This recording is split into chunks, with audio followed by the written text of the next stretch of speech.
السلام علیکم ورحمۃ اللہ وبرکاتہ۔ بسم اللہ الرحمن الرحیم۔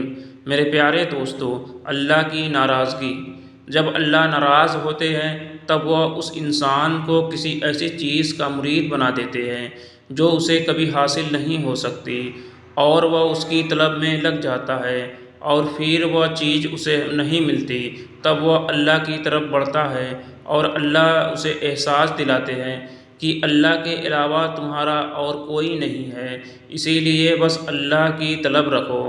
اللہ ناراض ہو کر عذاب دیتے ہیں اور زلزلے، بھوکمپ جیسے حالات پیدا کر دیتے ہیں۔ اس میں نہ جانے کئی لوگوں کی جان چلی جاتی ہے، کئی گھر ٹوٹ جاتے ہیں، زمینیں ہل جاتی ہے، اور بھی نہ جانے کتنے نقصان ہو جاتے ہیں۔ یہ اس وقت ہوتا ہے جب اللہ پاک کسی سے بےحد ناراض ہو، اور جب کوئی بےحد گنہگار ہو جائے۔ اسی لیے کہا جاتا ہے نہ کہ ہر وقت اللہ سے معافی مانگ کر اور توبہ کر کے ہی سونا چاہیے، کبھی کسی کا دل نہیں دکھانا چاہیے، کیونکہ اللہ کب کیسے حالات پیدا کر دے یہ کوئی نہیں جانتا۔ اللہ کی ناراضگی سے کیسے بچیں؟ جب کوئی اللہ کا بندہ گناہ کرتا ہے اور خود کو گنہگار نہیں مانتا تو اللہ اسے عذاب دیتے ہیں، کیونکہ جب کوئی گناہ کر کے اللہ سے معافی نہیں مانگتا، ایسے لوگوں کو اللہ کبھی معاف بھی نہیں کرتے۔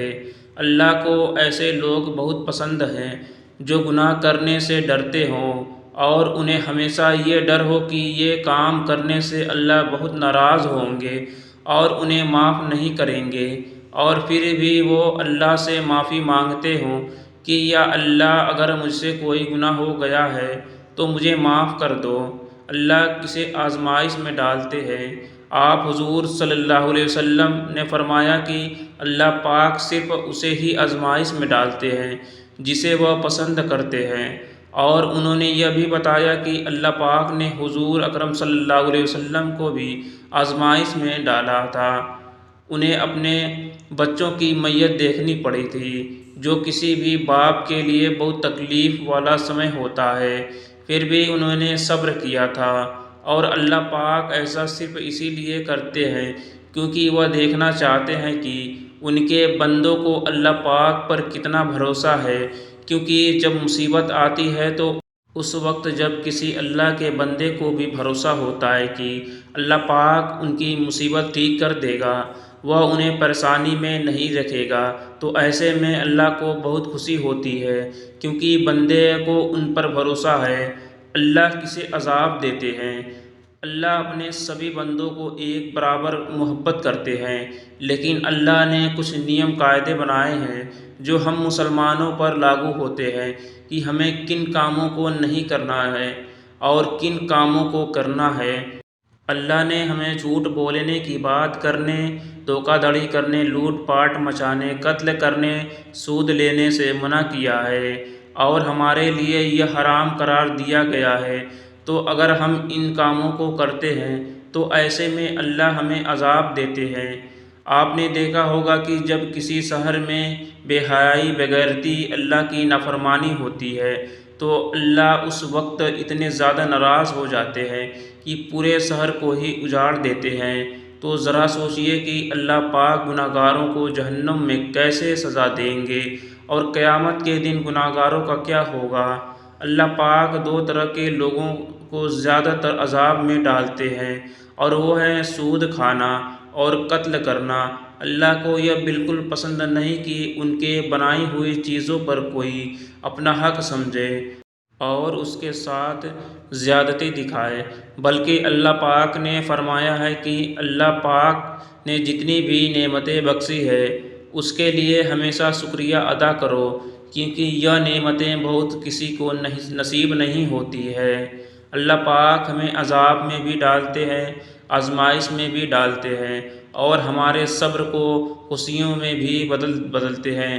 جیسا کہ آپ نے دیکھا ہوگا کہ کبھی تیز موسلا دھار بارش ہوتی ہے تو اس وقت کچھ لوگ خوش ہوتے ہیں اور کچھ لوگ بہت پریشان ہو جاتے ہیں، تو یہ اللہ کا عذاب اور رحمت ایک ساتھ برستی ہے۔ اچھے لوگوں پر یہ رحمت بن کر برستی ہے اور برے لوگوں پر یہ عذاب بن کر برستی ہے۔ ہم سبھی اس بات سے بالکل انجان نہیں ہیں کہ حال ہی میں ہی کتنی جگہ پر زلزلے آ چکے ہیں، اور ان چیزوں کو دیکھ کر سبھی مسلمانوں کے منہ سے ایک ہی بات نکلتی ہوگی، یہ اللہ کا عذاب ہے، جو کہ سچ ہے۔ لیکن ہم یہ بھی اندیکھا نہیں کر سکتے ہیں کہ اللہ پاک ناراض ہیں اور ان کی ناراضگی ہم تک بھی آ سکتی ہے۔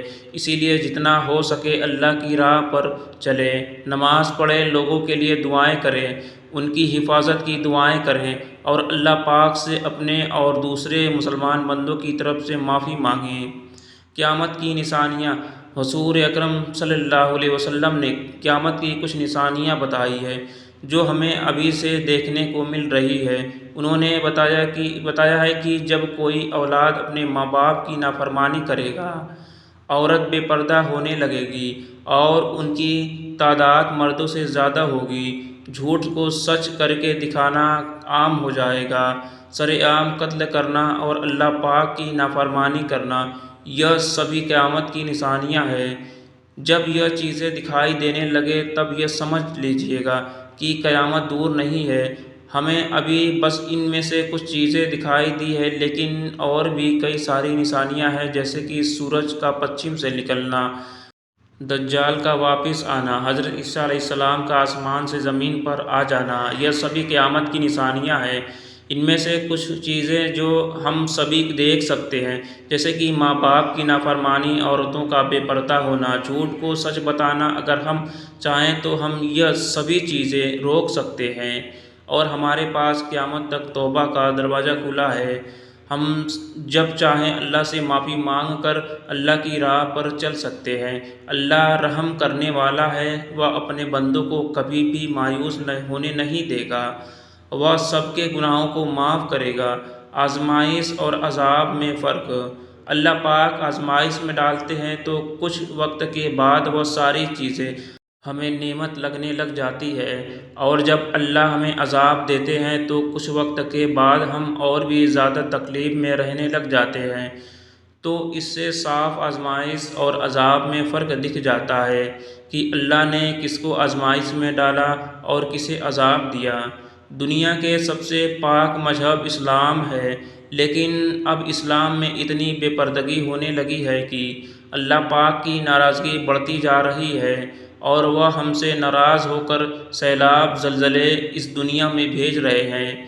اگر اسی طرح ہم گناہ کرتے جائیں گے تو وہ دن دور نہیں جب اللہ پاک پوری دنیا میں سیلاب اور زلزلے بھیج دیں گے، اور پوری ملک کے لوگوں کو ایسی موت سے بہت خوف ہے۔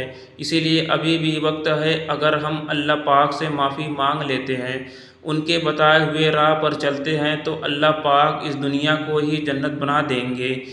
جب ہم مر کے قبر میں جائیں گے تب ہم اپنے ساتھ علم اور اعمال کے علاوہ کچھ نہیں لے جا سکتے ہیں۔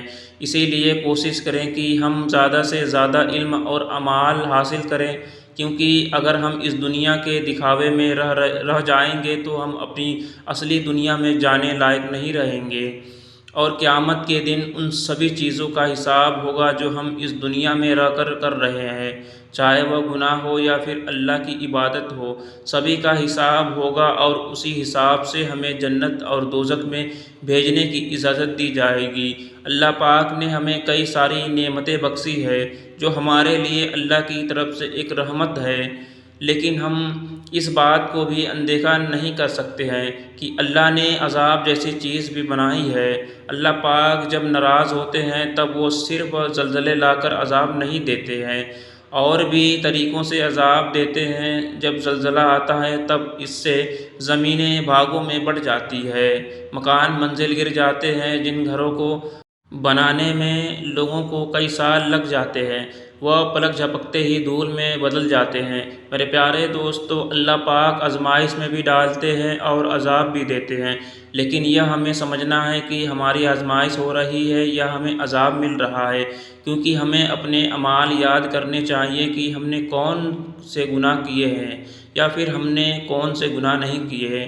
میرے پیارے دوستو، جو لوگ بے قصور ہوتے ہیں کبھی گناہ نہیں کرتے، اگر ان کی زندگی میں کوئی پریشانی آتی ہے تو اسے آزمائش کہا جاتا ہے، اور وہ آزمائش ان کے بھلے کے لیے ہی آتی ہے۔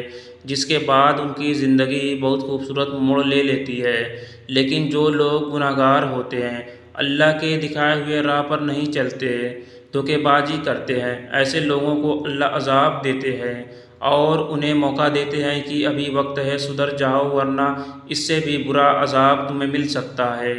آمین یا رب العالمین۔ میرے پیارے دوستو، آج کی مزید معلوماتی ویڈیو آپ کو ضرور پسند آئی ہوگی، تو ویڈیو کو لائک شیئر ضرور کیجیے گا اور ہمارے چینل کو سبسکرائب کر لیجیے گا۔ اللہ حافظ۔